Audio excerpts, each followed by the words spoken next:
Hello and good evening from the Channel Studios here in London with your international news around the world in 5.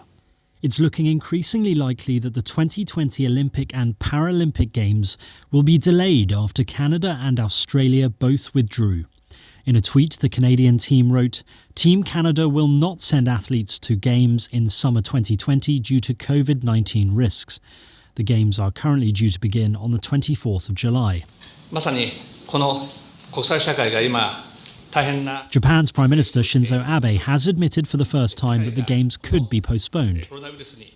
Meanwhile, Australia's team said it's clear the Games cannot go ahead and told its athletes to prepare for a 2021 Games. The Australian Olympic team could not be assembled in the changing circumstances both here and abroad.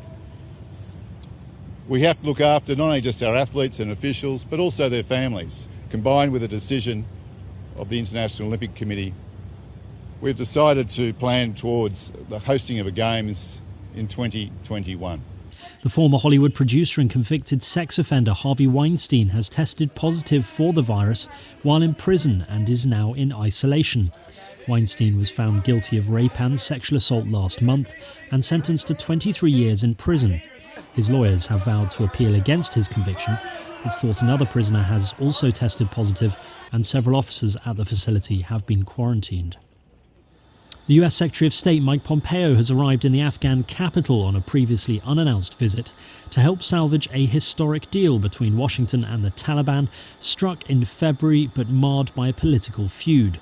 Pompeo will meet President Ashraf Ghani and longtime rival Abdullah Abdullah, who contest the result of a September presidential vote.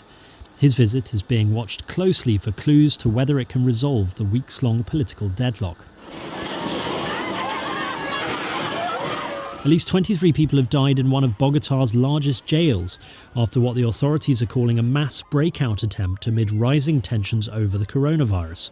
Colombia's justice minister said 83 inmates were injured during a riot at La Modelo prison. Inmates at prisons across the country held protests on Sunday against overcrowding and poor health services during the coronavirus outbreak. 32 prisoners and 7 guards were in hospital. 2 guards are in a critical condition. At least 2 people were killed in violence after a constitutional referendum was held in Guinea on Sunday, which opponents fear could see President Alpha Condé extend his rule by a further 10 years. Gangs of youths exchanged volleys of stones in clashes in towns in the country. Under the proposed new constitution, the presidency would be limited to 2 6-year terms, up from 2 5-year terms. But Condé has refused to rule out using the referendum as a reset button, allowing him to extend his rule beyond his second term, which expires in December. McDonald's has closed all of its restaurants in the UK and Ireland because of the coronavirus outbreak. Restaurants have been forced to shut doors or limit service to delivery and takeaway in many parts of the world in efforts to curb the spread of the virus. In China, the epicenter of the virus, McDonald's has reopened 95% of its restaurants. And finally, while the coronavirus has hurt hundreds of thousands of businesses across the globe, it has provided a boost for Kenyan fishermen. They've seen a rush of customers as consumers shun imported Chinese frozen fillets for freshly caught fish from the shores of Lake Victoria. Kenya imported $23 million worth of frozen fish from China in 2018, but now the coronavirus has given local fishermen a boost as Chinese imports slowed and nervous customers have turned to local fish. Local sales have gone up from 50% to 90% in the last 2 weeks. And that's your international news around the world in 5. Now back to the Channel Studios in Lagos.